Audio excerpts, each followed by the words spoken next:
குன்று இருக்கும் இடமெல்லாம் குமரர் இருப்பார் அப்படின்னு சொல்லுவாங்க. குன்றேறி போய் முருகனை பார்க்க முடியாதவங்க மலை மேலே இருந்து நம்மளுக்காக தரிசனம் கொடுக்க வந்திருக்காரு. 6 படை முருகனும் ஒரே இடத்துல. கோயம்புத்தூர் சூலூர் குமரன் கோட்டத்தில் இருக்கக்கூடிய சுவாமிநாதர் கோவில். ரத்னவேல் சுப்பிரமணியம் அப்படின்ற குழந்தையோட நினைவால இந்த கோவிலானது கட்டப்பட்டிருக்கு. இந்த கோவில்ல சிவபெருமான் நந்தியோடு அமர்ந்திருக்காரு. காலபைரவரும் அங்க இருக்காரு.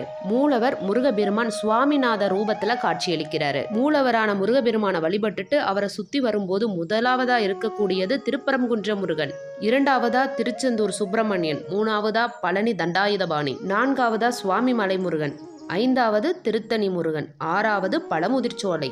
இந்த 6 படை வீடுலையும் முருகபெருமான் எந்தெந்த திசையை நோக்கி எந்தெந்த ரூபத்துல காட்சியளிக்கிறாரோ அதே ரூபத்துல அதே திசையை நோக்கி அமைச்சிருக்காங்க.